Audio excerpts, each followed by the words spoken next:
원장님 선크림 매일 쓰시나요? 저 매일 선크림 썼었는데 요즘은 잘 못 바르고 다닙니다. 애기들 쫓아 뛰어나가다 보면 바를 새가 없습니다. 선크림 근데 매일 발라야 하는 거 아니에요? 매일 바르면 좋기는 하죠. 잡티도 안 올라오고 피부 보호가 되니까요.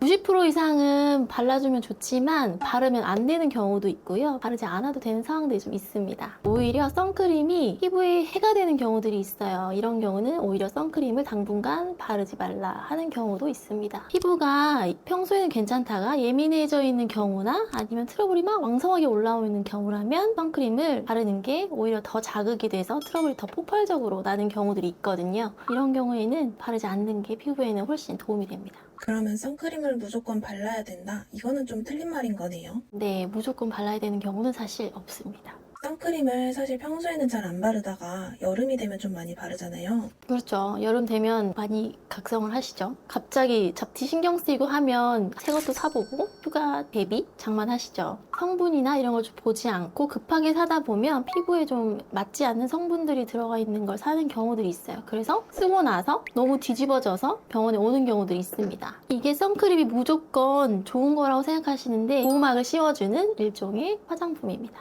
선크림 자체가 피부에 영양분이 되고 도움이 되는 성분들은 아니고 외부의 자외선을 차단해주는 보호막이다 보니 무조건 선크림이 좋다? 이렇게 생각하실 필요는 또 없어요. 그래서 상황에 따라서 내 피부가 너무 예민해져 있다거나 트러블이 막 올라오고 있다거나 뭐 어떤 피부염이 있다 이런 경우에는 선크림을 쓰시지 않는 게 좋습니다. 피해야 되는 선크림의 종류도 좀 있거든요. 항상 다 좋은 건 아니고 내 컨디션에 맞춰서 선택할 필요가 있죠. 오늘은 내 컨디션에 따라서 골라 쓸 수 있는 이런 정보들에 대해서 말씀드려볼까 합니다.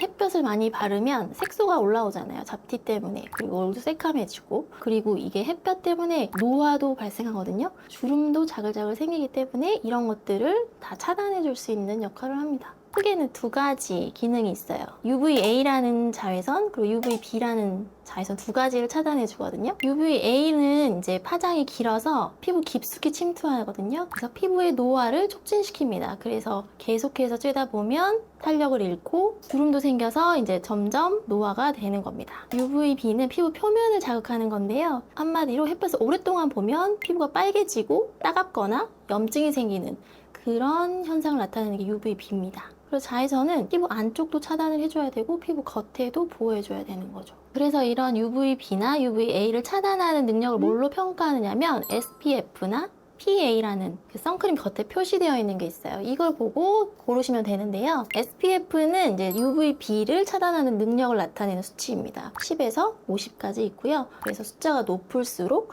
차단을 잘 해준다라고 보시면 되는데요. 보통 평균적으로 한 30 정도 쓰시면 좋습니다. SPF가 높다는 것은 더 오랜 시간 피부를 햇볕으로부터 보호해준다고 생각하시면 됩니다. PA라는 거는 UVA를 차단하는 능력을 말하는 건데요. 보통 수치가 아니라 플러스 기호로 표시를 하거든요. 그래서 플러스 하나에서 4 플러스까지 4가지의 기능이 있습니다. 수치가 좋으면 햇볕을 차단하는 능력은 좋지만 그렇다고 무조건 피부에 좋냐? 그거는 아니거든요. 아무래도 UVA, UVB를 많이 차단하려면 화학 성분이 많이 포함될 수밖에 없어요. 그러면 기능적으로는 좋지만 피부의 민감도를 올릴 수 있습니다.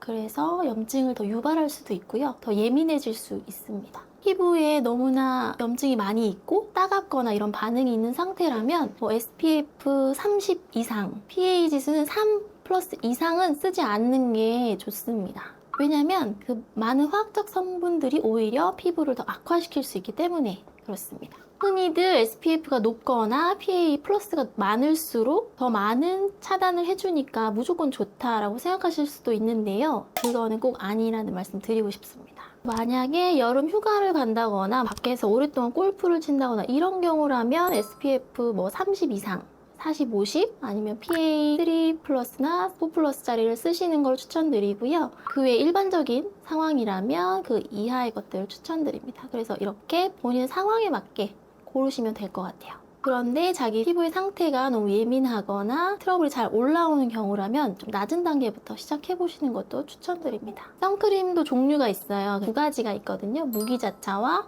유기자차 라고 많이 들어보셨을 텐데요. 가장 흔하게 구별할 수 있는 게 발랐을 때 하얗게 가면 쓴 것처럼 바뀌는 그런 선크림은 무기자차 선크림이라고 보시면 되고, 발랐을 때 투명하고 화장하기도 좋고 일반적인 그런 선크림은 유기자차 선크림이라고 보시면 됩니다. 무기자차 같은 경우는 물리적 차단제라고 해서 이 하얗게 뜨는 이 막이 백탁 현상이 직접적으로 반사를 시켜줍니다. 햇볕을 반사시켜서 바로 효과를 나타낼 수 있고요. 유기자차 선크림 같은 경우는 화학적 차단제라고 해서 햇볕이 들어왔을 때 피부 안쪽에서 화학 반응을 통해서 흡수되지 않게끔 차단해준 역할을 하거든요. 여성분들의 경우는 이제 발랐을 때 하얗게 뜨지 않으니까 보통 유기자차를 선호하신단 말이에요. 그런데 원리적으로 보면 화학적 반응이다 보니 피부에 오히려 안 좋을 수 있습니다. 그 유기자차 선크림 안에 있는 특정 성분이 피부에 염증을 유발하거나 더 예민하고 자극적인 반응을 나타낼 수 있습니다.